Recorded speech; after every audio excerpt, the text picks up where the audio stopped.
Of India act. അതാണ് എന്ത് ഉത്തരം. നിങ്ങൾ പറഞ്ഞ ഉത്തരം അതാണോന്ന് അറിയില്ല. ഞാൻ കേട്ടുകൊടുത്ത ചിലപ്പോൾ മിസ്റ്റേക്ക് പറ്റിയതായിരിക്കും. അതായത് ഭിന്നശേഷിക്കാരായ ആളുകളെ സംരക്ഷിക്കുന്ന ഒരു മിനിറ്റ്.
ഓക്കെ, തുടരാം കേട്ടോ.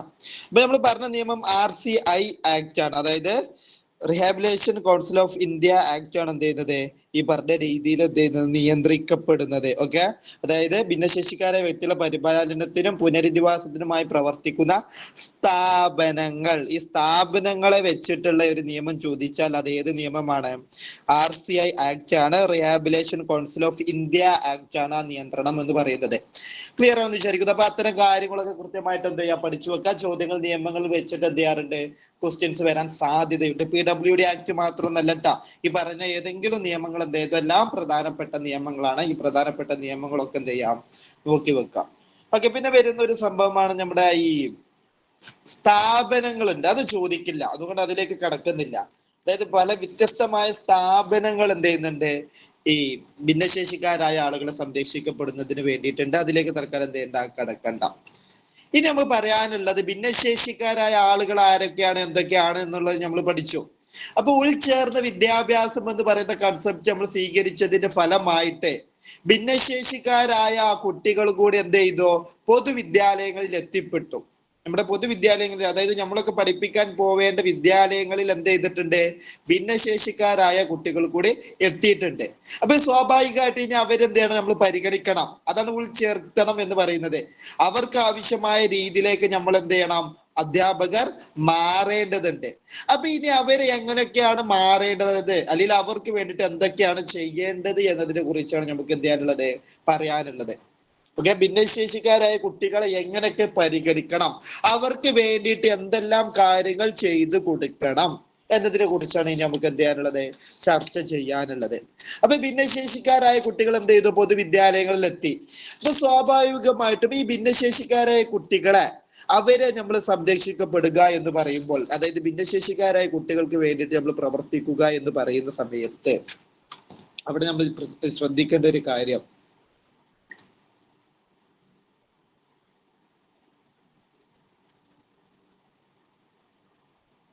അതായത് ഈ ഭിന്നശേഷിക്കാരായ കുട്ടികളെ നമ്മൾ സംരക്ഷിക്കുന്നതിന് വേണ്ടിയിട്ട് എന്ത് ചെയ്യണം, പല പ്രവർത്തികളും ചെയ്യണം. അപ്പൊ ഈ ഒരു പൊതുവിദ്യാഭ്യാസ സമ്പ്രദായത്തിൽ, അല്ലെങ്കിൽ നമ്മുടെ ഇപ്പൊ നിലവിൽ സ്വീകരിച്ച മാർഗം നന്നായിട്ട് ശ്രദ്ധിക്കണം കേട്ടോ. അതായത് നമ്മൾ ഭിന്നശേഷിക്കാരായ കുട്ടികളെ സംരക്ഷിക്കാൻ വേണ്ടിയിട്ട് നമുക്കുള്ള ഒരു അല്ലെങ്കിൽ ഭിന്നശേഷിക്കാരായ കുട്ടികൾക്ക് വേണ്ടിയിട്ട്, അവർക്ക് വേണ്ടിയിട്ടുള്ള പ്രത്യേകം പരിശീലനം ലഭിച്ച അധ്യാപകരാണ് എന്ത് പറയുന്നത്, റിസോഴ്സ് ടീച്ചേഴ്സ് എന്ന് പറയുന്നത്. ഇപ്പൊ ഈ റിസോഴ്സ് ടീച്ചേഴ്സിന്റെ അവരെയും കൂടി ഉപയോഗപ്പെടുത്തിക്കൊണ്ടായിരിക്കണം എന്ത്, ഭിന്നശേഷി ഉള്ള കുട്ടികളെ നമ്മൾ എന്ത് ചെയ്യേണ്ടത്, പഠിപ്പിക്കേണ്ടത്. അതായത് ഭിന്നശേഷിക്കാരായ കുട്ടികൾക്ക് വിദ്യാഭ്യാസം നൽകുമ്പോൾ മാതാപിതാക്കളുടെ ഭാഗത്തു നിന്നുള്ള പിന്തുണ ഉണ്ടാവണം. അതേപോലെ തന്നെ സമൂഹം, സംഘടനകളുടെ ഒക്കെ പിന്തുണ ഉണ്ടാവും. അതിന് പുറമെ ഉണ്ടാവേണ്ട, അല്ലെങ്കിൽ ഭിന്നശേഷിക്കാരായി പഠിപ്പിക്കേണ്ടത് എന്ന് പറയുന്നത് നമ്മൾ പൊതുവിദ്യാലയങ്ങളിലുള്ള ജനറൽ അധ്യാപകർ പഠിപ്പിക്കണം. അതിനോടൊപ്പം ആരും കൂടി വരണം, റിസോഴ്സ് ടീച്ചേഴ്സും കൂടി വരണം. അങ്ങനെയാണ് വേണ്ടത്. ചോദിക്കും, ഭിന്നശേഷിക്കാരായ കുട്ടികൾക്കുള്ള പഠനം എങ്ങനെയായിരിക്കണം, റിസോഴ്സ് ടീച്ചേഴ്സ് ആണ് പഠിപ്പിക്കേണ്ടത്, അല്ല. അല്ലെങ്കിൽ സ്പെഷ്യൽ സ്കൂളിൽ വെച്ചിട്ടാണോ പഠിപ്പിക്കേണ്ടത്? അതുമല്ല. എങ്ങനെയാണ് പഠിപ്പിക്കേണ്ടത്? പൊതുവിദ്യാലയങ്ങളിലെ ജനറൽ അധ്യാപകരുണ്ടായിരിക്കും, അതായത് സാധാരണ അധ്യാപകർ. ആ ജനറൽ അധ്യാപകർ അതേപോലെ തന്നെ ആരും വേണം, റിസോഴ്സ് ടീച്ചേഴ്സിന്റെയും സഹായത്തോടു കൂടിയാണ് എന്ത് ചെയ്യുന്നത്, നമ്മൾ ഈ ഒരു ഭിന്നശേഷിക്കാരായ കുട്ടികളെ എത്തേണ്ടത്, പഠിപ്പിക്കേണ്ടത്. ഇപ്പൊ എങ്ങനെയാണ് ഭിന്നശേഷിക്കാരുടെ പഠനം എന്ന് ചോദിച്ചാൽ എങ്ങനെയാണ്?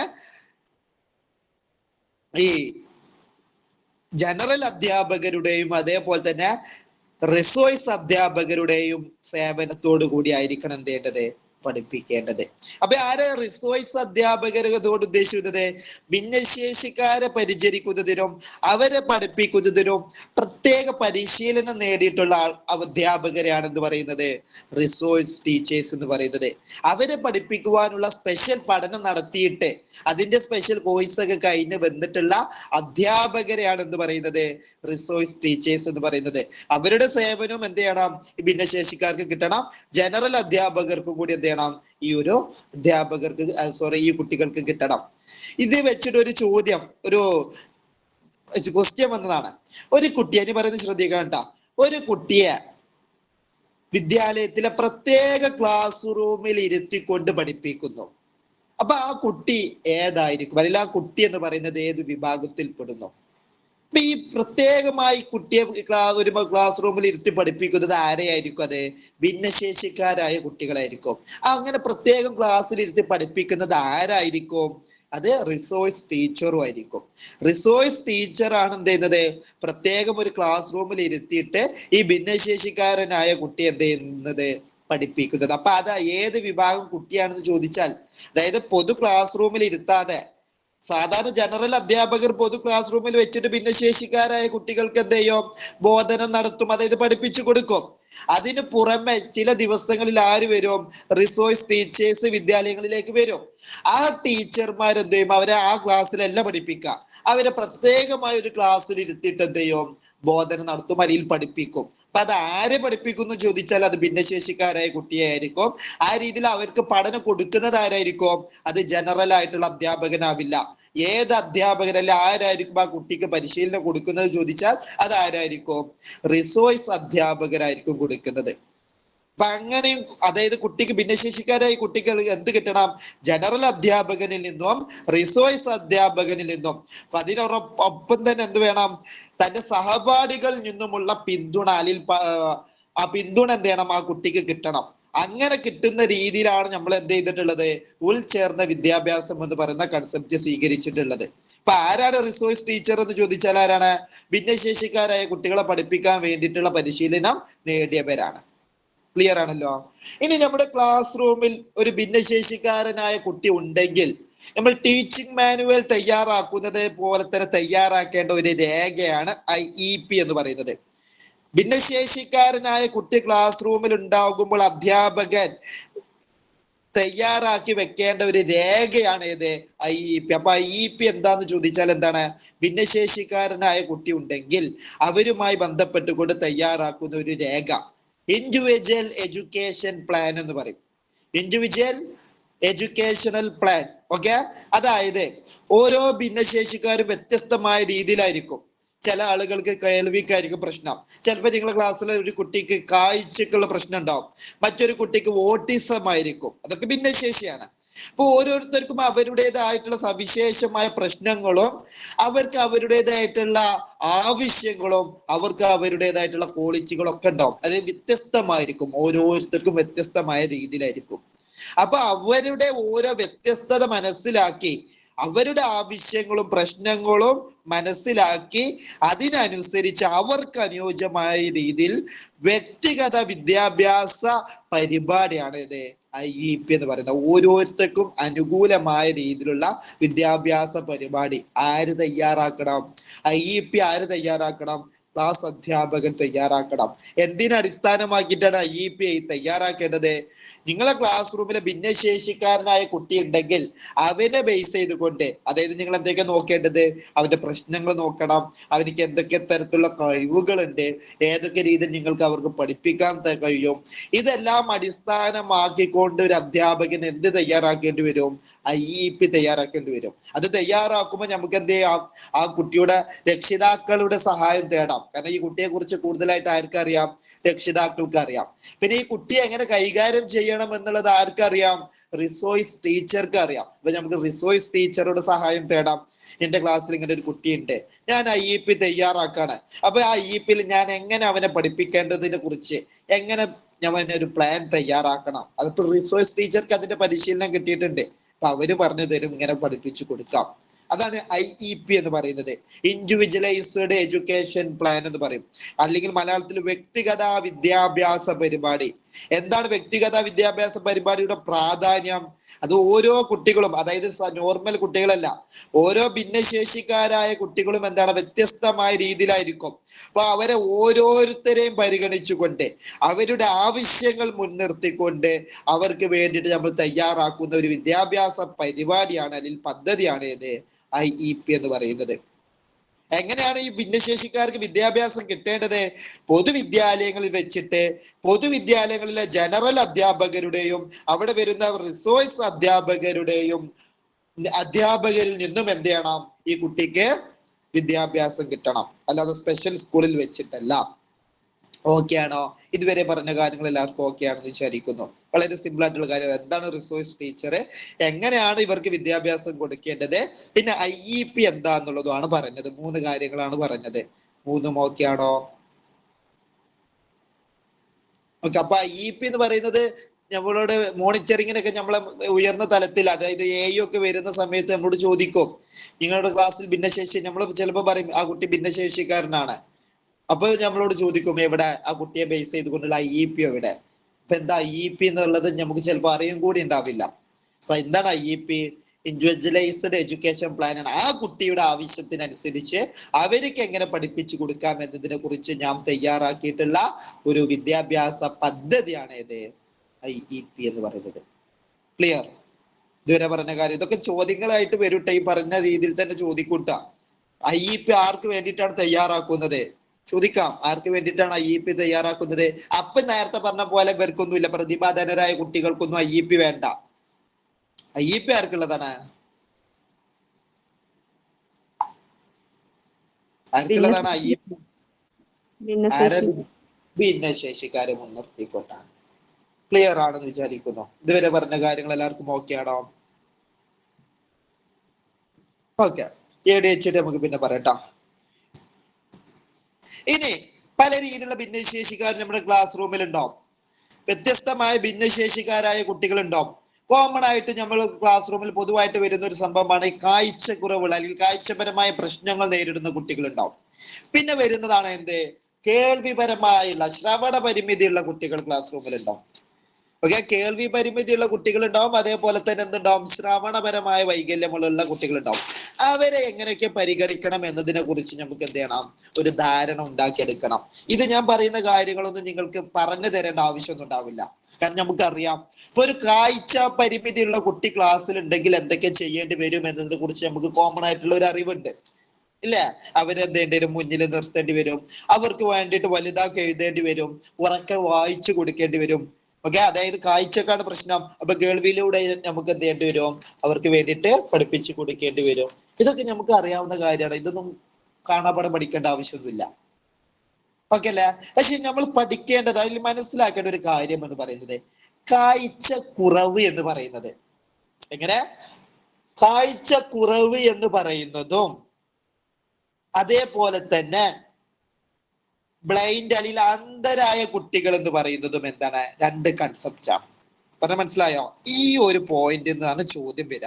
കാഴ്ചക്കുറവുള്ള കുട്ടി എന്ന് പറയുന്നതും അന്ധരായ കുട്ടി എന്ന് പറയുന്നതും, അല്ലെങ്കിൽ അന്ധനായ കുട്ടി എന്ന് പറയുന്നതും രണ്ടാണ്. അതെങ്ങനെ രണ്ടാവുന്നത്? കാഴ്ചക്കുറവ് എന്ന് പറയുമ്പോൾ എന്താണ്? കാഴ്ചപരമായ പ്രശ്നമാണ്. പക്ഷെ കാഴ്ചക്കുറവ് എന്ന് പറയുമ്പോൾ അവനിക്ക് എന്താണ്? കാഴ്ചയുണ്ട്, പക്ഷെ പൂർണ്ണമായിട്ടില്ല, ഭാഗികമായ കാഴ്ചയുണ്ട്. അങ്ങനെയാണ് കാഴ്ച കുറവ് എന്ന് പറയുന്നത്. എന്നാൽ അന്ധനായ കുട്ടി എന്ന് പറയുന്നതാണ് നമ്മളിവിടെ ഉദ്ദേശിച്ചത് പൂർണ്ണമായിട്ട് കാഴ്ച ഇല്ലാത്ത കുട്ടിയാണ്.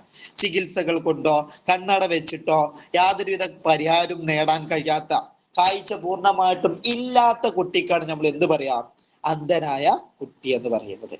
ഇപ്പൊ രണ്ടും രണ്ടല്ല. കാഴ്ച കുറവുള്ളവനെയും അന്ധനായ കുട്ടിയെ ഒരേപോലെയല്ല പരിഗണിക്കേണ്ടത്. ഞാനൊരു ഉദാഹരണം പറയാം. ഇപ്പൊ തീരെ കാഴ്ച ഇല്ലാത്ത അന്ധനായ ഒരു കുട്ടി, ആ കുട്ടിക്ക് കണ്ണട നിങ്ങൾ നൽകി, എന്തെങ്കിലും കാര്യമുണ്ടോ? കണ്ണട വെച്ചത് കൊണ്ട് അന്ധനായ കുട്ടിക്ക് എന്തെങ്കിലും കാര്യമുണ്ടോ? എന്താ നിങ്ങളുടെ അഭിപ്രായം? അന്ധനായ കുട്ടിക്ക് കണ്ണട കൊടുത്തത് കൊണ്ട് എന്തെങ്കിലും ക്വാളിറ്റികളോ ഗുണങ്ങളോ ലഭിക്കുമോ? ഇല്ല, ലഭിക്കൂല. കാരണം എന്താ? അവർക്ക് പൂർണ്ണമായിട്ടും കാഴ്ച ഇല്ലാത്തതാണ്, പൂർണ്ണമായിട്ടും കാഴ്ച നഷ്ടപ്പെട്ട കുട്ടിയാണ്. അപ്പൊ ഇങ്ങനെയാണ് നമ്മൾ ശ്രദ്ധിക്കേണ്ടത്. ഈ ഒരു പോയിന്റ് ആണ് പ്രത്യേകം ശ്രദ്ധിക്കേണ്ടത്. കാഴ്ച കുറവുള്ളവനെ പരിഗണിക്കുന്ന പോലെയല്ല അന്ധനായ കുട്ടിയെ പരിഗണിക്കേണ്ടത്. മനസ്സിലാക്കുക, രണ്ടും രണ്ടാണ്. ആ ചോദ്യത്തില് ഇവിടെ ഈ ഒരു കണ്ണട വെച്ചിട്ട് ചോദിക്കുക, കണ്ണട താഴെ പറയുന്ന ഏത് വിഭാഗത്തിനാണ് ഉപയോഗിക്കേണ്ടത് എന്ന് പറയുമ്പോൾ അന്ധനായ കുട്ടിക്കല്ല ഉപയോഗിക്കേണ്ടത്, കാഴ്ച കുറവുള്ളവർക്കാണ്. എന്നാൽ ചില കാര്യങ്ങൾ നമുക്ക് രണ്ടു പേർക്കും ഒരുപോലെ ഉപയോഗിക്കാം.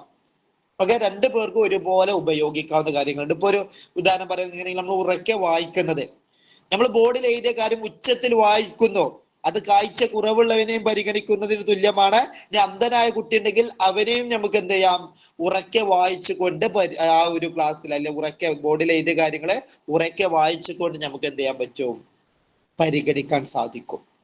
ക്ലിയർ ആണല്ലോ? ഇപ്പൊ രണ്ട് രീതിയിലാണ് എന്നുള്ളത് മനസ്സിലാക്കുക. ചെറിയൊരു മാറ്റങ്ങളേ ഉള്ളൂ, അത് ഞാൻ പറയട്ടെ, അതിന്റെ ഇടയിൽ നോട്ട് ചെയ്താൽ മതി. ഇപ്പൊ ബോർഡ് എഴുതുന്ന കാണാൻ സാധിക്കുന്ന വിധം കുട്ടിയെ മുന്നിലിരുത്തുക.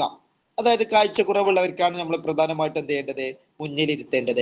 ഇനി അന്ധനായ കുട്ടിയെയും നമുക്ക് എന്ത് ചെയ്യാം, മുന്നിലിരുത്താം, പ്രശ്നമൊന്നുമില്ല. അതും അവനെ പരിഗണിക്കുന്നതാണ്, കാരണം അവനക്ക് കേൾക്കും. ഇപ്പൊ മുന്നിലിരുത്തിയ ഒന്നുകൂടി ഉച്ചത്തിൽ എന്ത് ചെയ്യും, കേൾക്കും. അപ്പൊ മുന്നിലിരുത്തുക എന്ന് പറയുന്ന പോയിന്റ് രണ്ട് ടീമിനും ഒരുപോലെയാണ്. കാഴ്ചക്കുറവുള്ളവനും അന്ധനായ കുട്ടിക്കും ഒരുപോലെയാണ്, അതിൽ പ്രശ്നമില്ല. പക്ഷെ ബോർഡിൽ വലുതായി എഴുതുക എന്ന് പറയുന്നത്, ബോർഡിൽ വലുതായി എഴുതിയത് അന്ധരായ കുട്ടികളെ പരിഗണിക്കാൻ സാധിക്കില്ല.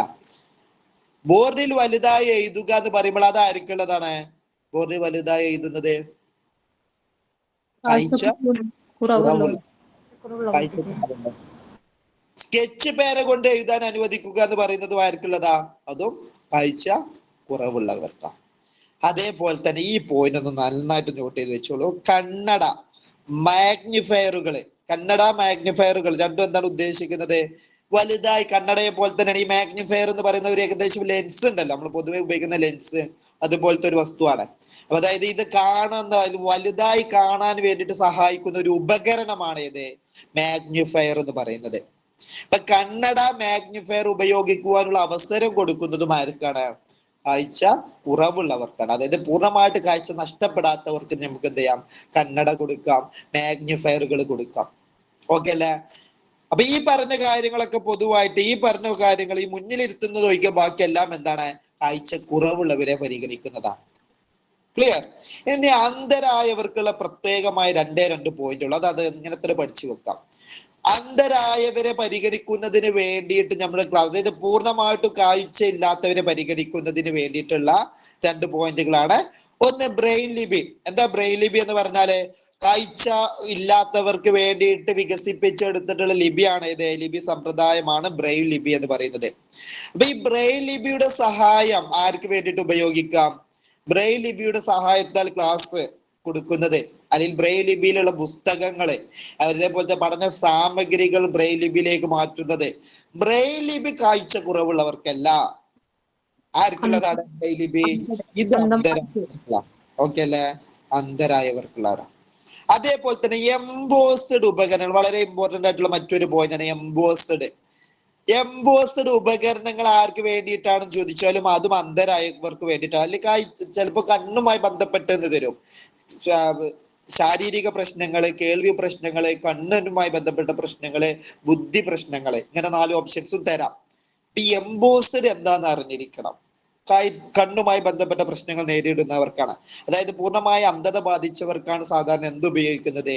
എംബോസ്ഡ് ഉപകരണങ്ങൾ ഉപയോഗിക്കുന്നത്. ഇനി എന്താ എംബോസ്ഡ് ഉപകരണങ്ങൾ കൊണ്ട് ഉദ്ദേശിക്കുന്നത്? അതായത് നമ്മുടെ ചിത്രങ്ങളും രൂപങ്ങളൊക്കെ ഉയർത്തി അവർക്ക് സ്പർശനത്തിലൂടെ മനസ്സിലാക്കാൻ കഴിയുന്ന രീതിയിലേക്ക് മാറ്റിയ ഉപകരണങ്ങൾക്കാണ് എന്ത് പറയുന്നത്? എംബോസ്ഡ് ഉപകരണം എന്ന് പറയുന്നത്. ഇപ്പൊ ഒരു ഉദാഹരണം പറയുകയാണെങ്കിൽ ത്രികോണം ഒക്കെ, ഒരു ത്രികോണം കുട്ടിക്ക് വേണ്ടിയിട്ട് നമ്മൾ പരിചയപ്പെടുത്താണ്. ഇതൊരു ത്രികോണമാണ് അല്ലെ? ഈ ത്രികോണമാണ് ഒരു ചിത്രം വരച്ചിട്ട് ഞാൻ ഇത് ത്രികോണമാണെന്ന് പറയുമ്പോൾ അന്ധരായ കുട്ടികൾക്ക് എന്ത് ചെയ്യാൻ കഴിയില്ല? ഈ ത്രികോണം മനസ്സിലാക്കാൻ കഴിയില്ല. ഇനി ഇത് എംബോസ്ഡ് ആക്കുന്നത് എങ്ങനെയാന്ന് വെച്ചാൽ ഇതിന്റെ ഈ ഒരു വരകളിലൂടെ ഞാൻ എന്ത് ചെയ്യുന്നു? ഈ വരകളിലൂടെ കുറച്ച് ഇങ്ക് തേക്കുന്നു, അതായത് പശ ആക്കിയിട്ട് ഇതിലൂടെ അങ്ങനെ മണൽ വിതറുന്നു. അപ്പൊ ഈ വരയിലൂടെ മണൽ ഇങ്ങനെ വെച്ചിട്ടുണ്ടെങ്കിൽ എന്ത് ചെയ്യും? ഇതിലിങ്ങനെ തൊട്ട് നോക്കുമ്പോൾ ആ മണൽ ഉപയോഗിച്ചിട്ട് ഇതിലിങ്ങനെ സ്പർശിച്ചു നോക്കുമ്പോൾ അവർക്ക് എന്ത് ചെയ്യാൻ സാധിക്കും? ഈ ഇവിടെ ഇങ്ങനെ തൊട്ടിട്ട് ഇതിലിങ്ങനെ മണലുണ്ടാവും. അപ്പൊ ഇതിലൂടെ സ്പർശനത്തിലൂടെ അവർക്ക് ഇതിങ്ങനെയാണ് പോകുന്നത് എന്ന രീതിയിൽ എന്ത് ചെയ്യാം? മനസ്സിലാക്കാൻ സാധിക്കും. പൊതുവെ ഈ എംബോസ്ഡ് ചെയ്യപ്പെടാറുള്ളത്, അതായത് സ്പർശനത്തിലൂടെ മനസ്സിലാക്കാൻ കഴിയുന്ന രീതിയിലേക്ക് ആ ഒരു ഉപകരണത്തെ മാറ്റുക എന്നുള്ളതാണ് എന്തുകൊണ്ട് ഉദ്ദേശിക്കുന്നത്? എംബോസ്ഡ് ഉപകരണം കൊണ്ട് ഉദ്ദേശിക്കുന്നത്. ഇത് സാധാരണ ഈ പറഞ്ഞ രീതിയിലാണ് ചെയ്യാറുള്ളത്. ഇപ്പൊ ഒരു ഇന്ത്യയുടെ ഭൂപടം അവർക്ക് മനസ്സിലാക്കാൻ വേണ്ടിയിട്ട് ആ മാപ്പിൽ എന്ത് ചെയ്യുന്നു? അതിന്റെ വരകളിലൂടെ നമ്മൾ എന്ത് ചെയ്യുന്നു? ഇങ്ക് തേച്ചിട്ട് അതിലൂടെ മണൽ ഇട്ട് വെക്കുന്നു.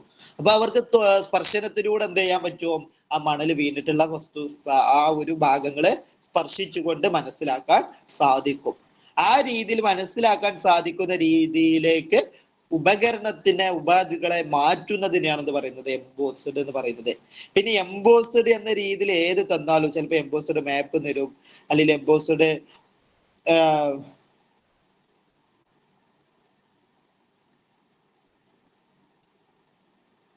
ചിലപ്പോ എന്ത് ചെയ്യും? എംബോസ്ഡ് ഗ്രാഫ് എന്ന് തരും. അപ്പൊ എംബോസ്ഡ് എന്ന് പറഞ്ഞാൽ എന്താണ്? അതുകൊണ്ട് ഉദ്ദേശിക്കുന്നത് ഉയർത്തി പിടിപ്പിച്ചത്, അതായത് സ്പർശനത്തിലൂടെ മനസ്സിലാക്കാൻ കഴിയുന്നത് എന്ന രീതിയിലേക്ക് ആ രീതിയിൽ അവതരിപ്പിക്കുന്നതാണ്. ക്ലിയർ ആണെന്ന് വിചാരിക്കുന്നു. ഇപ്പൊ എംബോസ്ഡ് എന്ന് കണ്ടാൽ അത് ആർക്കുള്ളതാണ്? കണ്ണുമായി ബന്ധപ്പെട്ടവർക്കാണ്. കണ്ണുമായി തന്നെ അത് ആർക്കുള്ളതാണ്? അന്ധരായിട്ടുള്ള ആളുകൾക്ക് വേണ്ടിയിട്ടുള്ളതാണ്. ഓക്കെ അല്ലേ? ക്ലിയർ ആണെന്ന് വിചാരിക്കുന്നു.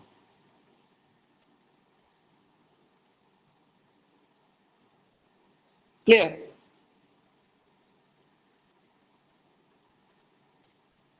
ഇതുവരെ പറഞ്ഞ കാര്യത്തിൽ ആർക്കെങ്കിലും സംശയം ഉണ്ടോ? അപ്പൊ ഈ ഒരു അന്ധരായവരെയും അതേപോലെ തന്നെ കാഴ്ചക്കുറവുള്ളവരെയും ഒരുപോലെയല്ല പരിഗണിക്കുന്നത് എന്നുള്ളത് മനസ്സിലാക്കി. അവരെ പരിഗണിക്കുന്നതിന് വ്യത്യസ്തമായ രീതികൾ ഉണ്ട് എന്നുള്ളത് മനസ്സിലാക്കി. അത് മൂന്നെണ്ണത്തിലാണ് പ്രധാനമായിട്ടും മാറ്റമുള്ളത്. അതായത് ഈ കണ്ണട മാഗ്നിഫയർ ഉപയോഗിക്കുന്നത് ആർക്കുള്ളതാണ്? കാഴ്ചക്കുറവുള്ളവർക്കാണ്. അതേപോലെ തന്നെ ബ്രെയിലിബി അതേ എംബോസ്ഡ് ഉപകരണങ്ങൾ ഉപയോഗിക്കുന്നത് ആർക്കുള്ളതാണ്? അന്ധരായിട്ടുള്ള കുട്ടികൾക്ക് വേണ്ടിയിട്ടാണ് എന്നുള്ളത് എന്ത് ചെയ്യുക? മനസ്സിലാക്കി വെക്കുക. അത് അവിടെ വരുന്ന ഒരു മാറ്റം എന്ന് പറയുന്നത്. നമ്മൾ ഇന്നലെ പറഞ്ഞു, കാഴ്ച പരിശോധിക്കുന്നതിനുള്ള ഉപകരണം ഏതെന്ന് ചോദിച്ചാൽ ഏതാണ്? കാഴ്ചത്തിന് വേണ്ടിയിട്ടുള്ള ഉപകരണം സ്നെൽ ആൻഡ് ചാർട്ടാണ്. ഇനി കേൾവി പരിമിതി ആണെങ്കിൽ അതൊക്കെ ഞാൻ സാധാരണ എല്ലാവർക്കും അറിയാവുന്ന കാര്യങ്ങൾ തന്നെ ഉള്ളൂ, വേറെ പ്രത്യേകിച്ചൊന്നുമില്ല. കുട്ടിയെ ബെഞ്ചിലിരുത്തുക, അതേപോലത്തെ മറ്റുള്ള ഇന്ദ്രിയങ്ങൾക്ക്, അതായത് കാഴ്ചയിലൂടെയുള്ള പഠന പ്രവർത്തനങ്ങൾക്ക് കൂടുതൽ പ്രാധാന്യം കൊടുക്കുക. അതായത് പറയുന്നതിനപ്പുറത്തേക്ക് എഴുതി കൊടുക്കുമ്പോൾ എന്ത് ചെയ്യും? കേൾവി പരിമിതിയുള്ള, ശ്രവണ പരിമിതിയുള്ള ആളുകൾക്ക് മനസ്സിലാക്കാൻ സാധിക്കും. പിന്നെ അതുപോലെ തന്നെ ശബ്ദ കുറവുള്ള, അതായത് നമ്മൾ ക്ലാസ് റൂമൊക്കെ സജ്ജീകരിക്കുമ്പോൾ എന്ത് ചെയ്യണം? ശബ്ദത്തിന്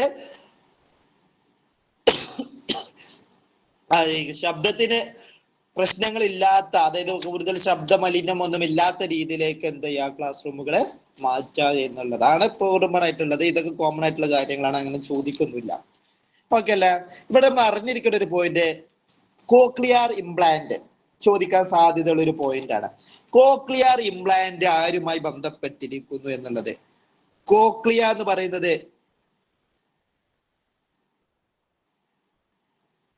ചെവിയിലെ ഒരു ഭാഗമാണ് ഇത് കോക്ലിയ എന്ന് പറയുന്നത്. അപ്പൊ കോക്ലിയർ ഇംപ്ലാന്റ് എന്ന് പറഞ്ഞാൽ അപ്പൊ ഏത് അവയവുമായി ബന്ധപ്പെട്ട അല്ലെങ്കിൽ ഏത് വൈകല്യവുമായി ബന്ധപ്പെട്ട് ഇതാണെന്ന് ചോദിച്ചാൽ ഏത് വൈകല്യവുമായി ബന്ധപ്പെട്ടതാണ്?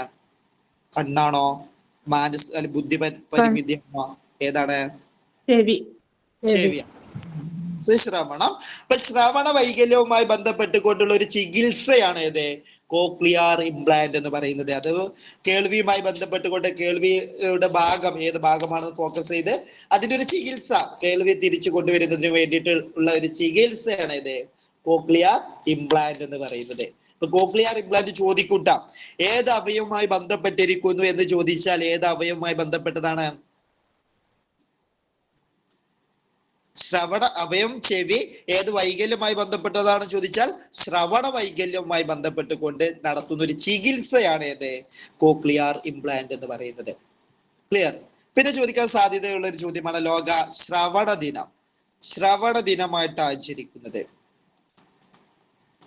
നമ്മളെ ചെവി ഒരു 3ന്റെ ആകൃതിയാണ് അല്ല. ഇപ്പൊ 2 ചെവി ഉണ്ട്. അപ്പൊ 2 3 മീൻസ് 3-ാം മാസം 3-ാം തീയതി. 3-ാം മാസം ഏതാണ്?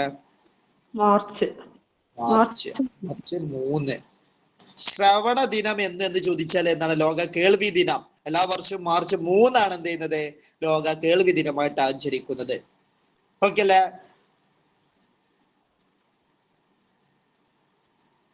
ഓക്കെ ആണെന്ന് വിചാരിക്കുന്നു.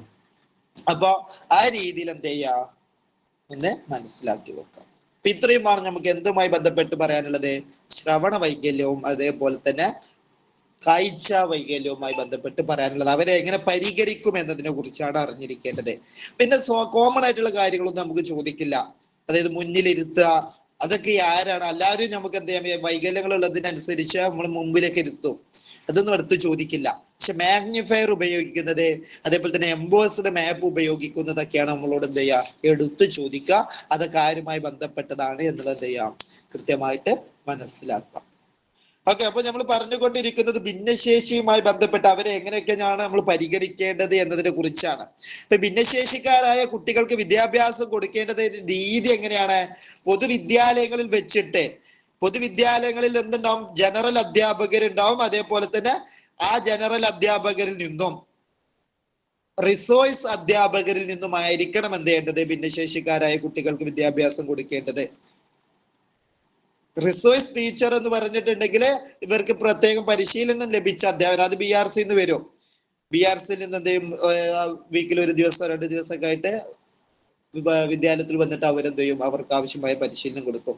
അതാണ് ഒരു ഭിന്നശേഷിക്കാർ അല്ലെങ്കിൽ നമ്മൾ ഈ ഉൾച്ചേർന്ന വിദ്യാഭ്യാസത്തിന്റെ ഒരു നെഗറ്റീവ് പോയിന്റ്. ഇത് PSCക്ക് ഉള്ളതല്ല, നിങ്ങളൊന്ന് അറിഞ്ഞിരിക്കുക, അത്രേ ഉള്ളൂ. അതായത് ഭിന്നശേഷിക്കാർ നമ്മൾ ഉൾച്ചേർന്ന വിദ്യാഭ്യാസം എന്ന് പറയുന്ന സമ്പ്രദായത്തിൽ കൊടുന്നു. അപ്പൊ എന്താ സംഭവിച്ചത്? അവര് പൊതുവിദ്യാലയങ്ങളിലേക്ക് എത്തി. അങ്ങനെ പൊതുവിദ്യാലയങ്ങളിൽ എത്തിയപ്പോ കുട്ടികൾ എന്ത് ചെയ്യും, അവിടെ നിന്നും പിന്നെ മറ്റൊരു ക്ലാസ്സിലേക്ക് കൊണ്ടുപോകും. അവരെ മാത്രമായിട്ടൊരു ക്ലാസ്സിലേക്ക്. അവിടെ വെച്ചിട്ട് റിസോഴ്സ് അധ്യാപകർ അവർക്ക് പരിശീലനം കൊടുക്കും അല്ലെങ്കിൽ പഠിപ്പിക്കും. അത് മറ്റു കുട്ടികൾക്കിടയിൽ എന്താ സ്വാഭാവികമായിട്ട് എന്തുണ്ടാവും, അവര് വേറെ ക്ലാസ്സിലേക്ക് പോവാ. അതിനെന്ത് ചെയ്യും, അവർ വിമർശിക്കും അല്ലെങ്കിൽ അവർ ഒറ്റപ്പെടുത്തും, കളിയാക്കലുകൾ വരും, ഇല്ലേ? അതായത് എല്ലാവരും കൂടി ഒരു ക്ലാസ്സിൽ, ഗണിത ക്ലാസ്സിൽ ഇരിക്കുമ്പോൾ ഒരാൾ വന്നിട്ട് എന്ത് ചെയ്യുന്നു, ഈ കുട്ടീനെ വിളിച്ചു കൊണ്ടുപോകുന്നു. ഓക്കെ. അപ്പൊ സ്വാഭാവികമായിട്ട് കുട്ടികൾക്ക് അറിയാം ഇവനെ കൊണ്ടുവന്ന എന്താ, ഇവനങ്ങനെ ഒരു പ്രശ്നം ഉണ്ടായതുകൊണ്ട് കൊണ്ടുപോവാണ്. പിന്നെ അവനൊരു പ്രശ്നക്കാരനായിട്ട് മറ്റുള്ളവരെ എന്ത് ചെയ്യാം, കാണാം. അങ്ങനെ ഒരു നെഗറ്റീവ് സൈഡ് ഈ ഒരു രീതിക്കുണ്ട്. ഓക്കെ. ഏതായാലും നമ്മൾ മനസ്സിലാക്കേണ്ട ഒരു കാര്യം, ഇവരെ നമ്മൾ പരിശീലനം കൊടുക്കുന്നത് ഈ രീതിയിലാണ്. അവരെ മാത്രം ഇരുത്തി കൊടുക്കുന്നുണ്ട്. അപ്പൊ അത് അറിഞ്ഞിരിക്കണം കേട്ടോ. അതിനെ ഫോക്കസ് ചെയ്തിട്ടാണ് ചോദിക്കും. ഭിന്നശേഷിക്കാരായ കുട്ടികൾക്ക് മാത്രമായിട്ട് എന്ത് ചെയ്യുന്നുണ്ട്, പ്രത്യേകമായിട്ടൊരു പരിശീലനം ഒക്കെ എന്ത് ചെയ്യുന്നുണ്ട്, നൽകുന്നുണ്ട്.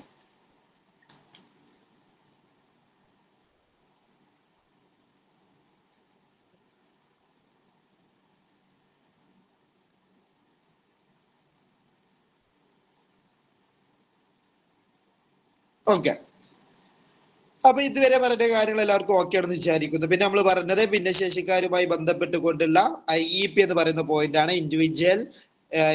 Individualised education plan. അവർക്ക് മാത്രമായിട്ടുള്ള നമ്മൾ തയ്യാറാക്കുന്ന ഒരു പദ്ധതി, ഒരു പ്ലാനിങ് ആണ്. പിന്നെ കാഴ്ച പരിമിതി ഉള്ളവരെ എങ്ങനെ പരിഗണിക്കാം, കേൾവി പരിമിതി ഉള്ളവരെ എങ്ങനെ പരിഗണിക്കാം എന്നതിനെ കുറിച്ചും പറഞ്ഞു.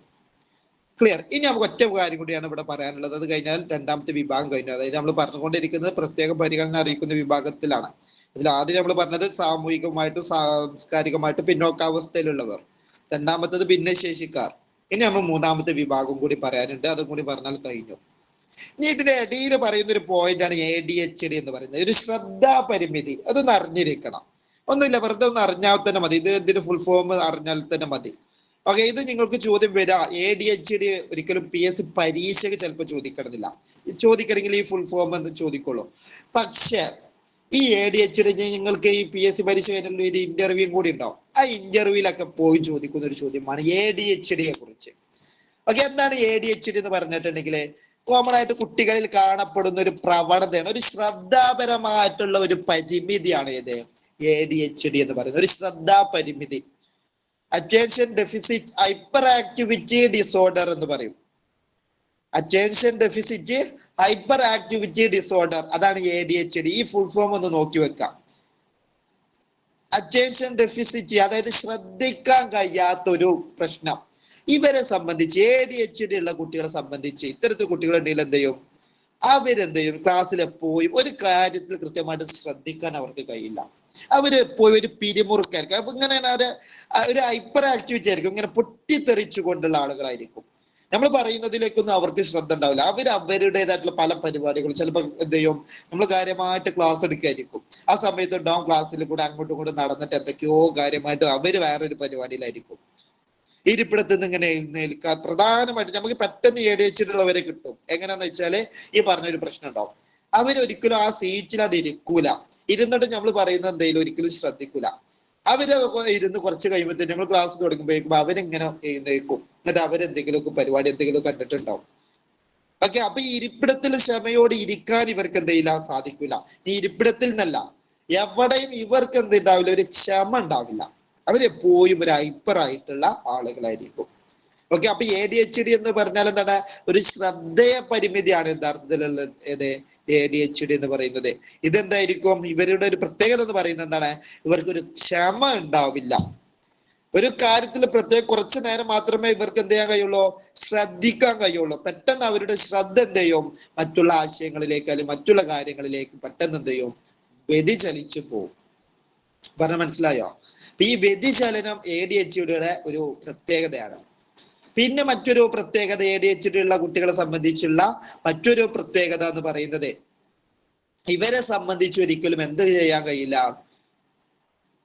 ഒരു ഇരിപ്പിടത്തിൽ കുറെ നേരം അവർ എന്ത് ചെയ്യില്ല, ഇരിക്കില്ല. പെട്ടെന്ന് തന്നെ എന്ത് ചെയ്യും, അവരെ വ്യതിചലിച്ചു കൊണ്ടേ നിൽക്കും. ക്ലിയർ ആണെന്ന് വിചാരിക്കുന്നു. ഓക്കെ അല്ലെ? അപ്പൊ ADHD അങ്ങനെ ഒന്ന് മനസ്സിലാക്കി വെക്കുക. അങ്ങനെ ഒരു പ്രശ്നം പൊതുവെ ക്ലാസ് റൂമിൽ ഉണ്ടാവാറുണ്ട്. അപ്പൊ എന്താ എന്നുള്ളത് അറിഞ്ഞിരിക്കുക. ADHD എന്തുമായി ബന്ധപ്പെട്ടിരിക്കുന്നു? അത് ശ്രവണവുമായി ബന്ധപ്പെട്ടത്, കാഴ്ചയുമായി ബന്ധപ്പെട്ടത്, പിന്നെ ശ്രദ്ധയുമായി ബന്ധപ്പെട്ടത്, ഓർമ്മയുമായി ബന്ധപ്പെട്ടത്. ഇങ്ങനെ 4 ഓപ്ഷൻ തരും. എങ്ങനെയൊക്കെയാ ഓപ്ഷൻസ്? കാഴ്ചയുമായി ബന്ധപ്പെട്ടത്, കേൾവിയുമായി ബന്ധപ്പെട്ടത്, പിന്നെ ഓർമ്മയുമായി ബന്ധപ്പെട്ടത്, ശ്രദ്ധയുമായി ബന്ധപ്പെട്ടത്. അപ്പൊ ADHD എന്തുമായി ബന്ധപ്പെട്ടതാണ്? അങ്ങനെ ചോദിച്ചാൽ ഏതുമായി ബന്ധപ്പെട്ട ഒരു പ്രശ്നമാണ് ADHD?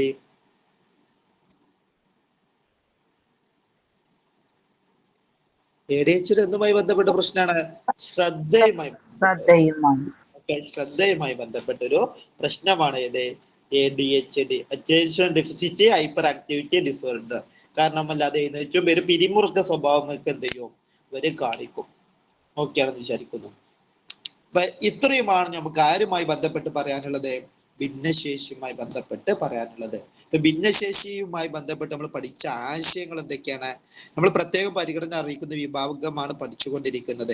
അപ്പൊ ആ പ്രത്യേക പരിഗണന അറിയിക്കുന്ന വിഭാഗത്തിൽ 3 വിഭാഗങ്ങൾ ഉണ്ട് എന്ന് പറഞ്ഞു. ഒന്ന് സാമൂഹിക സാംസ്കാരിക പിന്നോക്കാവസ്ഥയിലുള്ളവർ, അവരെ കുറിച്ച് നമ്മൾ ആദ്യം പഠിച്ചു. പിന്നെ ഭിന്നശേഷിക്കാരായ കുട്ടികളാണ് പറഞ്ഞിരുന്നത്, അതാണ് ഇത്രയും പറഞ്ഞത്. ഭിന്നശേഷിക്കാരായ കുട്ടികളിൽ എന്തൊക്കെ പഠിച്ചു? ആരാണ് ഭിന്നശേഷിക്കാർ എന്ന് പഠിച്ചു. 21 ആളുകൾ ഭിന്നശേഷിക്കാരാണ് എന്ന് പറഞ്ഞു. ഓക്കെ, പിന്നെ നമ്മൾ പഠിച്ചത് എന്താണ്? ഭിന്നശേഷിക്കാർക്കായിട്ട് സ്പെഷ്യൽ ആയിട്ട് വരുന്ന നിയമങ്ങളെ കുറിച്ച് എന്ത് ചെയ്തു, പറഞ്ഞു. ഭിന്നശേഷി സംരക്ഷണ നിയമങ്ങൾ പറഞ്ഞു. പിന്നെ ഭിന്നശേഷിക്കാരെ എങ്ങനെ പരിഗണിക്കണം, ചില ആളുകളെ നമ്മൾ പരിഗണിക്കേണ്ടതിനെ കുറിച്ചും എന്ത് ചെയ്തു, ചർച്ച ചെയ്തു. ആ 21 രോഗങ്ങളിൽ ഒരുപാട് കാര്യങ്ങൾ പറഞ്ഞിട്ടുണ്ട് കേട്ടോ. അത് കൃത്യമായിട്ട് എന്ത് ചെയ്യണം, അറിഞ്ഞിരിക്കണം. അതായത് പഠന വൈകല്യങ്ങളൊക്കെ പറഞ്ഞിരുന്നു, ഡിസ്ലെക്സിയ, ഡിസ്ഗ്രാഫിയ, ആ ഒരു ആശയങ്ങളൊക്കെ ഇതിന്റെ ഭാഗമായിട്ട് ഭിന്നശേഷിയുമായി ബന്ധപ്പെട്ടുകൊണ്ട് എന്ത് ചെയ്തു, പഠിച്ചു. ഇതുവരെ പറഞ്ഞ കാര്യങ്ങൾ എല്ലാവർക്കും ക്ലിയർ ആണോ? ആർക്കെങ്കിലും സംശയമുണ്ടോ?